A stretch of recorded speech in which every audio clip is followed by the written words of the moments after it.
Bonjour à tous. Aujourd'hui, vidéo consacrée sur le phénomène de la loi de l'attraction. Voilà, je vais essayer de vous expliquer, de vous donner, disons, mon point de vue par rapport à ce phénomène qui est la loi d'attraction et qui va nous diriger, qui va nous donner en fait l'itinéraire, le cheminement et qui sera déterminante donc pour le bon fonctionnement de ce voyage que l'on fait à travers cette vie.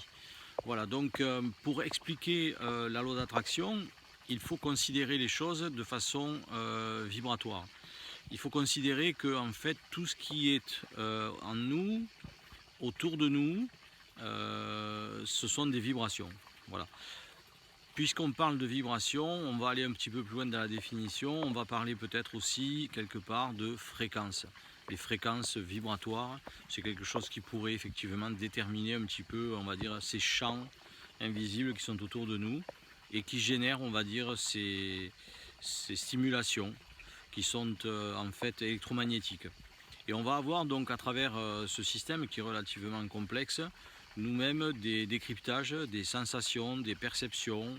On va se sentir bien, on va se sentir mal, on va réagir par rapport à tout ce qui se passe entre guillemets autour de nous, mais aussi proportionnellement à ce qui se passe en nous. Alors en nous sur un point de vue, on va dire biologique aussi, puisque chaque organe émet une vibration qui lui est propre, chaque tissu de notre corps vibre selon une fréquence particulière. L'ensemble crée une harmonique qui, à travers notre aura, c'est-à-dire notre champ aurique, c'est cette enveloppe invisible qui est autour de nous et qui diffuse de façon duel entre guillemets différentes informations. Je dis duel parce que elle est à la fois réactionnelle d'un plan extérieur, c'est-à-dire ce qui se passe autour de nous, mais aussi un plan intérieur. C'est un peu comme si on était capable d'exprimer dans notre aura des intentions silencieuses qui généreraient chez les autres, on va dire, des comportements, des réactions, bien que ne comprenant pas ce langage, tout le monde va ressentir ce qui se passe chez une personne de façon évidemment plus ou moins précise. De la même façon, on va retrouver cette perception dans ce qu'on va appeler par exemple l'ambiance d'un lieu. L'ambiance d'un lieu passe, disons, un peu selon le même principe, c'est-à-dire c'est un ensemble de vibrations générées par tout ce qui se trouve en termes de structure sur ce lieu, avec des personnes ou pas, avec bref des ondes de forme, avec tout ce qui s'y passe. Et cet ensemble vibratoire va générer, on va dire, un champ et on va donc aimer ou pas, entre guillemets, ce champ vibratoire. Voilà, ça serait un peu une définition de l'ambiance. Donc notre ambiance personnelle, entre guillemets, notre environnement donc intérieur et puis aussi notre environnement extérieur qui lui est plus basé sur tout ce qui est spirituel par définition au niveau de l'esprit. Cette ambiance-là, elle va interagir avec ce qui se passe effectivement autour de nous. Alors c'est ça la loi de l'attraction, c'est comprendre entre guillemets pourquoi est-ce qu'on vit telle situation, pourquoi est-ce qu'on rencontre tel type de personnes, pourquoi est-ce qu'on est attiré par certaines choses et pourquoi aussi parfois ce qu'on ne veut pas dans notre vie nous arrive. Voilà, donc je vais essayer de vous démontrer un petit peu cette chose-là, ce phénomène-là. Et pour ce faire, on va parler des trois faisceaux de communication qui sont universels et qui existent de fait. Moi j'ai pu les appréhender et les découvrir il y a quelques années en arrière par un certain nombre d'analyses personnelles et puis aussi par rapport aux personnes que je voyais dans mon entourage. Il y a donc ces trois faisceaux. Le premier c'est le faisceau moi j'ai appelé ça des similaires, c'est-à-dire ce qui nous ressemble. C'est-à-dire qu'on va être attiré et on va attirer à nous, hein, c'est ça le côté entre guillemets duel, des choses qui sont comme nous sommes au moment où on ressent cette perception-là. Ensuite, il y a donc le faisceau des peurs, qui n'est pas des moindres, puisque en fait, de la même façon que le faisceau similaire, on va attirer à nous, en fait, nos peurs. Toutes les peurs. Pas que des peurs basées sur des craintes ou des choses qui sont connues, mais aussi des peurs inconnues, tout ce qui va être angoisse, etc. Des peurs qu'on ne maîtrise pas parce que finalement on ne sait pas exactement de quoi on a peur. Ces peurs vont être aussi un faisceau de communication très virulent. dans notre vie. Puis il y a les réparateurs. Voilà, troisième faisceau, le réparateur, c'est-à-dire en fait c'est tout ce dont on a besoin pour exister, pour avancer, pour vivre au quotidien dans notre cheminement. Alors ces trois faisceaux, donc similaires, les peurs et les réparateurs, on les scanne, j'ai envie de dire, tout le temps, intérieurement, par notre aspect conscient. Et théoriquement, on les utilise tous. C'est-à-dire que dans une journée, même, je dirais presque chaque heure, chaque peut-être même minute, on va chercher à travers ces trois faisceaux, on va dire, des choses qui soit nous ressemblent, soit nous dérangent, ou soit dont on a réellement, entre guillemets, besoin. Et tout ça va nous permettre de réagir, c'est-à-dire d'adapter une attitude. Alors bien sûr, celle qui va être la plus favorable, pour nous, dans un premier temps, c'est les similaires. Parce que du coup, on va s'entourer de personnes qui sont comme nous, qui nous comprennent, voilà, et du coup, on va se sentir bien. Voilà. Mais ça ne veut pas dire pour autant que ce faisceau similaire, entre guillemets, ne va pas évoluer. Pourquoi il ne va pas évoluer? Tout simplement parce que si on considère qu'il est fixe, c'est-à-dire qu'il est déterminé, c'est-à-dire qu'il est, il est le résultat, on va dire, de notre développement, effectivement, il ne va pas évoluer. Sauf que, en fait, si, il évolue constamment. C'est-à-dire qu'à partir du moment, bien sûr, où on fait cette démarche de se remettre en cause, de se remettre en question, de réfléchir, de ressentir, d'analyser, de se décaler un petit peu du bruit, que j'appelle moi, c'est-à-dire du brouhaha de la vie, on va commencer à voir les choses de façon un petit peu différente. Donc ce faisceau similaire va se nourrir de ces échanges avec notre propre être intérieur, mais aussi par rapport aux lieux dans lesquels on va aller, tout ce qui va être émotionnel, tout ce qui va être donc au niveau des ressentis, va enrichir, entre guillemets, ce faisceau similaire. Et du coup, si ce faisceau similaire s'enrichit, se développe, se structure, on va peut-être voir disparaître dans notre vie un certain nombre de personnes, ou même d'endroits et de lieux où on n'aura plus vraiment besoin ou envie d'aller, parce qu'on ne va pas se reconnaître quelque part dans ces lieux et avec ces personnes-là. Alors ça ne veut pas dire que ce sont des choses qui deviennent négatives, mais c'est un changement de fréquence. Et ça peut être vrai, on peut vivre avec des gens pendant des années, et puis ces changements de fréquence que font qu'à un moment donné, on le dit, on n'est plus sur la même longueur d'onde, on se sépare parce qu'on ne se comprend plus, et puis finalement, après, on s'aperçoit que les choses sont peut-être plus fluides, ou pas, ça dépend.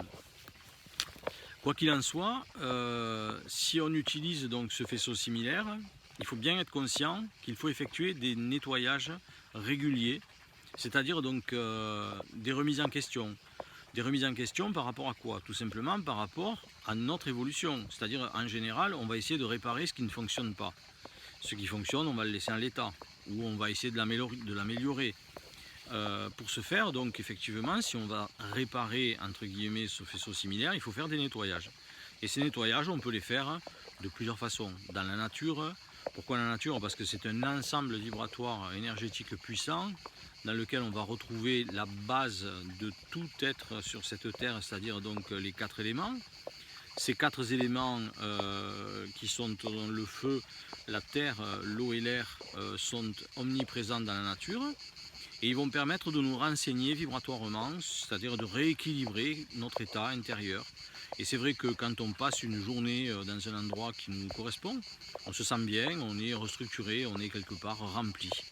Et de la même façon, si par exemple vous utilisez une autre méthode qui est peut-être aussi efficace parfois, le bain de foule, vous remarquerez que la plupart du temps, au lieu d'être rempli, à la fin d'une après-midi, d'une journée ou je ne sais pas, on est vidé. On se dit, oh là là, je suis vidé, effectivement. Alors ça marche dans les deux sens. Soit on se remplit, ou soit on se vide. De toute façon, il faut faire les deux. Quand on va dans la nature, je dirais, c'est un peu moins violent. C'est-à-dire que les choses se passent de façon plus limpide.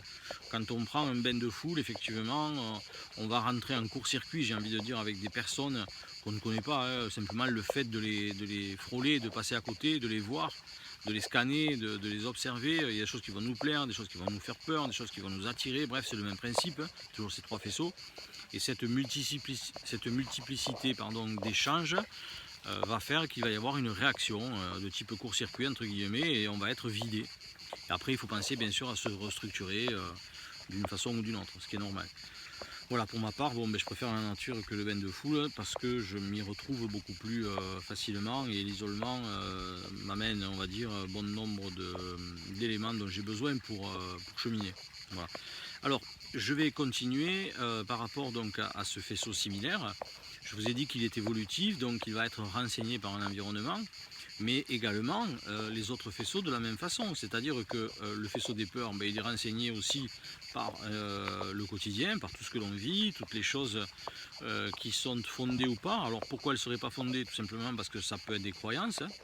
Je crois que voilà, j'ai peur de ça et que j'y arriverai pas parce que je suis pas assez, je sais pas quoi. Ça va fonctionner. De la même façon que si je me motive en me disant pourquoi pas, pourquoi les autres le font et moi je ne le ferai pas, ça peut aussi fonctionner entre guillemets. Donc je vais aussi modérer ce faisceau des peurs de plusieurs façons. L'idéal évidemment c'est d'affronter sa peur, c'est-à-dire d'aller à la rencontre de cette peur, de la comprendre. Pourquoi la comprendre? C'est simplement pour ne pas la subir. Parce qu'il n'y a rien de pire que de subir une peur qu'on ne comprend pas parce qu'elle a toujours raison et finalement elle va peut-être nous bloquer dans notre vie, nous empêcher d'évoluer, bref, nous faire stagner. Et simplement parce qu'on a peur, on n'ose pas, on n'a pas assez d'audace. Après je vous parlerai un petit peu plus loin de l'environnement parce que ça joue un rôle aussi. Troisième faisceau, donc le faisceau des besoins, des réparateurs. Celui-là aussi, on le scanne en permanence, on l'utilise très régulièrement. Hein. On a besoin de quelqu'un, on a besoin d'une parole, on a besoin d'un certain nombre de choses dans notre quotidien, on a besoin d'habitudes, on a besoin de tas de facteurs environnementaux pour nous sentir, entre guillemets, bien. Alors, bien sûr, il est normal ce faisceau, on a tous des besoins, mais il ne faut pas qu'il devienne excessif. Parce que si on partait du principe de 100%, les trois faisceaux feraient 33,99 chacun, entre guillemets, et ça serait, on va dire, quelque chose de cohérent. Alors, l'état d'équilibre, ça serait celui-là, c'est-à-dire qu'on est à la fois, on va dire, quelque part un contrôle sur les peurs, sur les similaires, sur les réparateurs, c'est-à-dire qu'on se remet en question par rapport aux similaires, on fait taire les peurs avec des nettoyages, et puis on comprend, entre guillemets, nos manques et nos besoins, pour justement, on va dire, modérer ce fameux faisceau réparateur. Voilà, de manière à ce qu'il ne devienne pas majoritaire. Le risque, c'est quand un des trois devient majoritaire, on est quelque part drivé par la force d'attraction de ces faisceaux-là. Donc si vous êtes sur un faisceau similaire dominant, vous allez devenir d'une certaine façon intransigeant, vous ne vous remettrez pas certainement en question, vous aurez un ego surdimensionné, qui même me suivent, voilà, les gens qui ne vous plaisent pas, ils vont dégager direct. Autour de vous, bref, voilà, vous serez ce personnage-là. Alors après, ça ne veut pas dire qu'on ne vit pas avec, il n'y a pas de souci. Mais déjà, si on comprend ça, on peut se dire, d'accord, ok, en fait, je sais pourquoi telle ou telle personne réagit de cette façon-là. Après, si vous avez effectivement beaucoup de crainte en vous et que ce faisceau de peur devient majoritaire, ça vous avez compris tout de suite, vous aurez beaucoup de difficultés à faire un certain nombre de démarches qui vous paraissent illégitimes ou insurmontables. Et de la même façon, si vous êtes toujours dans le besoin, ce faisceau réparateur, vous serez un personnage qui aura effectivement des relations sociales très très larges, très ouvertes, parce que dans l'ensemble, vous trouverez toujours quelqu'un qui va vous aider, qui va vous réparer, qui va vous permettre d'avancer, qui sera là pour vous guider, etc. Alors ça me fait penser, je vous ai parlé d'environnement, ça me fait penser en fait à l'environnement. Les personnes qui réussissent dans leur vie, à tous les niveaux, peu importe, on ne va pas les définir, mais de manière générale, sont bien entourées. Alors effectivement, si vous êtes sur un faisceau similaire qui est stable, c'est-à-dire que vous avez préalablement travaillé, nettoyé, que vous avez acquis un savoir, une culture, une sagesse, bref, que votre faisceau similaire est propre, correct. Si vous êtes entouré de personnes qui ont fait les mêmes démarches, bien sûr, la loi de l'attraction va aussi générer ce pouvoir, on va dire, de multiplicité, à savoir que plus on est plus on est nombreux, plus on est fort. Donc si vous êtes entouré de personnes qui sont comme vous, votre aura va s'enrichir, vous pourrez relever des défis de façon beaucoup plus rapidement et plus facilement, parce que tout simplement vous serez plus nombreux. Voilà. Donc ça c'est le cas où effectivement on s'aperçoit que quand on est bien entouré dans ce fameux environnement, il est important parce qu'il va déterminer, on va dire, alors pas la totalité, mais enfin un large pourcentage de capacité de réussite de nos actions. Alors bien sûr, chaque action doit être préalablement structurée avec une bonne intention. Donc on va dire que l'intention de base, il faut qu'elle soit aussi, voilà, qu'elle soit bien réfléchie, qu'elle soit accessible. Après on va avoir les outils pour mettre en place, entre guillemets, que cette intention devienne action par définition. Et une fois que l'action elle est bien structurée, qu'on a les bons outils, l'intention est là, théoriquement les choses se passent correctement. Voilà, avec ce phénomène de la loi de l'attraction qui lui va nous diriger donc en fonction de ces fameux 3 faisceaux dont je vous ai parlé, qui sont effectivement dans les similaires, les peurs et les réparateurs. Voilà. Donc en sachant cela, il faut effectivement la plupart du temps se poser les bonnes questions. Si vous vivez des situations qui se répètent en boucle, qui reviennent à vous, etc., etc., réfléchissez à ça. Pourquoi vous attirez ça? Qu'est-ce qui se passe autour de vous et qu'est-ce qui se passe en vous pour que vous génériez de telles réactions? Ça, c'est une question, entre guillemets, qu'il faut se poser. Ensuite, il faut savoir une chose, c'est qu'il y a une proportion dans la loi de l'attraction. C'est très simple. Je vous l'explique tout de suite. En gros, c'est l'énergie va où l'attention se porte. Donc si je m'intéresse à ce qui fonctionne va s'intéresser à moi en retour. Si je m'intéresse par mon énergie à ce qui me fait peur, ce qui me dérange, ces mêmes choses vont venir dans ma vie de manière majoritaire. Et puis si je m'intéresse à mes besoins, mes réparateurs, c'est exactement le même phénomène. Je vais avoir donc devant moi tous ces fameux faisceaux réparateurs qui vont se manifester d'une manière ou d'une autre. Donc l'énergie va où l'attention se porte, donc effectivement il faut faire très attention parce que souvent vous vous êtes peut-être aperçu que, alors ça c'est un conseil, il ne faut pas dire je ne veux surtout pas ça, je ne veux pas qu'il se passe ça, je ne veux pas je ne sais pas quoi, bref, parce que de manière générale ça va vous arriver, parce que ça devient tellement important dans votre faisceau de peur que vous allez générer de manière inconsciente bien sûr et involontaire des tas de réactions pour que en fait ce faisceau se manifeste à vous, tout simplement parce que vous avez mis toute l'intention là-dessus. Alors là c'est énorme parce que en fait on fait quasiment tout ça, on passe beaucoup plus de temps si on regarde bien dans une journée à parler des choses qui ne fonctionnent pas plutôt qu'à parler des choses qui fonctionnent. Sauf si on a pris conscience de tout ça, qu'on a travaillé nos 3 faisceaux, qu'on les a effectivement nettoyés, harmonisés, auquel cas, là c'est différent. Mais la plupart du temps, on passe notre temps à parler de ce qui ne va pas, voilà, quelque part. Et du coup, vous savez ce qui se passe, on attire à nous tout ce qui ne fonctionne pas. Et après, il faut réparer, c'est-à-dire que derrière, ça se déstructure petit à petit, c'est-à-dire que le faisceau, en fait, réparateur devient de plus en plus fort par rapport au faisceau des peurs, parce que plus on a peur, plus on a besoin de se réparer, et plus le faisceau similaire diminue, c'est-à-dire qu'en fait, on devient, quelque part, un peu l'ombre de nous-mêmes. Alors, on n'est pas là pour chercher des fautifs, il y en a forcément, mais ce qui nous intéresse à nous, au niveau de notre spiritualité, en fait, c'est de comprendre ces phénomènes pour pouvoir en fait on va dire les nettoyer, pour ne pas laisser faire ça aux autres. Bon, parfois ça fonctionne, mais quand on le fait soi-même, du coup, on a, je vais dire, un peu une espèce de contrôle finalement sur notre système, on va dire, émotionnel. Voilà. Alors, je ne sais pas si vous aurez bien cerné en fait ce que je voulais vous faire passer comme message. Je l'espère, mais soyez conscients que à ce stade-là, donc cette loi d'attraction montre de manière assez évidente que nous sommes créateurs de notre cheminement, créateurs de notre vie. Dans une autre vidéo, je parlerai d'une définition qui m'interpelle depuis très longtemps, ce fameux destin. Dès que j'ai un moment, je vais y réfléchir et puis je viendrai vous parler de ce fameux destin. Voilà. On reste sur cette notion donc de créateur.